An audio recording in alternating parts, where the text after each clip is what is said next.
Nos episódios anteriores sobre a história da Coreia, falei sobre os primeiros vestígios da civilização coreana, a fundação e o término do primeiro reino da península, chamado Gojoseon, os três reinos, Goguryeo, Baekje e Silla. Vimos também sobre o início e o término da dinastia de Goryeo e o início da dinastia Joseon. Caso não tenhas os assistido, deixarei o link para a playlist que contém todos os episódios aqui no card e também ao final deste vídeo. Eu me chamo Alexandre Coelho dos Santos e no vídeo de hoje falarei sobre o Império Coreano e a colonização japonesa. Não saia daí!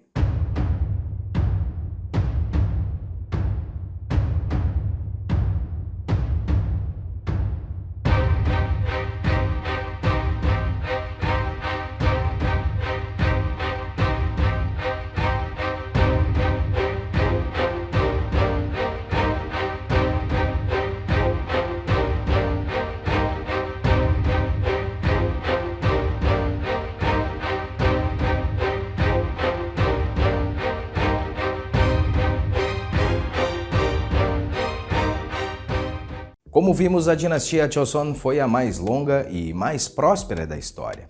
E neste período, o país conseguiu manter a unidade da nação coreana. Nesta época, o país vizinho, a China, possuía uma influência cultural e política muito forte sobre o povo coreano. Contudo, com o advento da guerra entre China e Japão, que ocorreu entre os anos de 1894 e 1895, este cenário mudou. Esta guerra ocorreu basicamente para decidir quem teria maior controle na Península Coreana. Entretanto, os dois países assinaram um tratado onde ficou decidido que nem a China e nem o Japão teria este controle e que a Coreia deveria ser independente. Com este resultado, o último rei da dinastia Joseon, chamado Gojong, resolveu aproveitar o momento para mudar algumas coisas no país. E uma dessas mudanças foi a alteração do nome Joseon para Dehanje국, cuja tradução seria Império Coreano.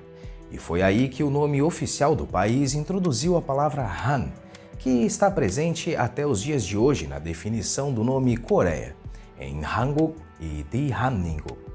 A partir daí, o rei Gojong, que passara a ser o novo imperador, implementou algumas reformas para tentar desenvolver o país. A Coreia, neste período, era totalmente desigual, com uma elite que obtinha mais direitos e poderes do que o resto da sociedade. Nesta época, existia inclusive escravidão na Coreia, onde os nobres possuíam escravos que eram chamados de nobi, que basicamente serviam para cuidar de seus negócios e das tarefas de casa. E assim como os títulos da nobreza, a escravidão também era hereditária. E como este sistema já existia na Coreia há muitos anos, o novo imperador coreano resolveu não alterar essa condição. Com toda essa história de desigualdade social em um mundo em transformação, surgiram grupos que lutavam por mais direitos ao povo. E estes grupos eram fortemente combatidos pelo governo. Neste período, a Rússia começou a se aproximar da Coreia, aumentando assim suas relações com o governo do novo império. E o Japão estava de olho nessa aproximação. Em virtude disso, em 1904 estourou a Guerra Russo-Japonesa, e em 1905, com a vitória do Japão na guerra, a Coreia se tornou oficialmente uma espécie de semicolônia japonesa. Entretanto, isso não agradou muito a classe intelectual coreana, que por sua vez começou a organizar associações e grupos para lutar pela independência. E em meio a esses acontecimentos, o imperador Gojong renunciou ao trono, passando esta tarefa para o seu filho, o então imperador Sunjong. No ano de 1909, um ativista dos movimentos pela independência assassinou Ito Hirobumi, que era um representante do governo japonês.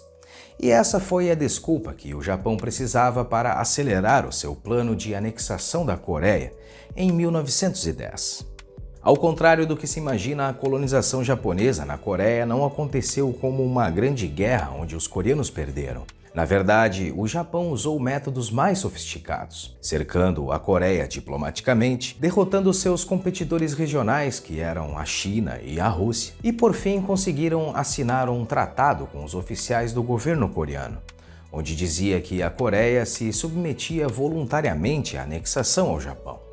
Mas tempos mais tarde, este tratado foi considerado ilegal pois o imperador não havia de fato o assinado como a lei exigia na época. Mas com algumas traições e intrigas nos bastidores do Império Coreano, os japoneses finalmente conseguiram essa assinatura. Desde o início da colonização japonesa, a Coreia passou a ser administrada pelo governo geral japonês, que imediatamente começou a reprimir as tradições e a cultura do país. A moeda coreana foi substituída pela moeda japonesa, os coreanos foram obrigados a adotar nomes japoneses, a língua de ensino nas escolas passou a ser o japonês, e tudo relacionado à língua coreana e à história da Coreia fora banido do currículo escolar. Mesmo com o Japão tendo investido pesado na infraestrutura coreana, principalmente em linhas férreas e comunicação, os japoneses, por outro lado, destruíram construções simbólicas para os coreanos, como, por exemplo, o Palácio de Gyeongbok, que, como vimos no vídeo anterior, era onde o imperador coreano residia. Já em 1919, o imperador Gojong veio a falecer sob suspeita de envenenamento, o que resultou em um grande movimento pela independência no dia 1º de março daquele mesmo ano.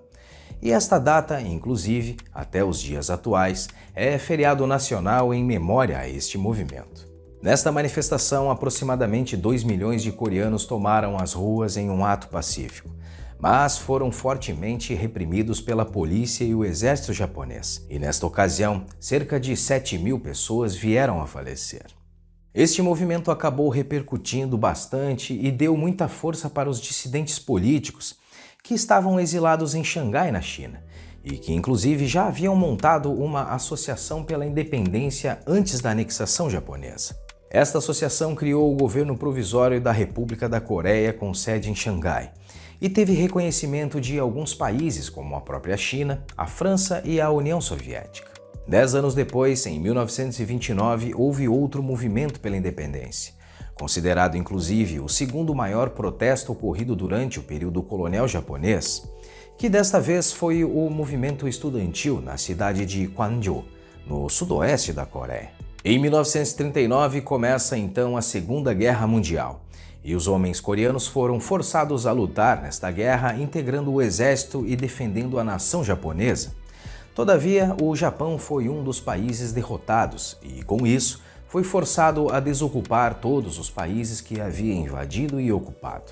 Antes do término da Segunda Guerra, que acabou em 1945, os 4 países aliados, que eram os Estados Unidos, a União Soviética, o Reino Unido e a China, haviam assinado um acordo onde dizia que as 4 nações, em conjunto, iriam administrar a Península Coreana.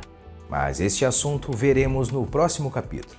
Se quer ser notificado dos próximos vídeos, inscreva-se aqui no canal e ative o sininho de notificações. Eu me despeço por aqui, um grande abraço e até a próxima!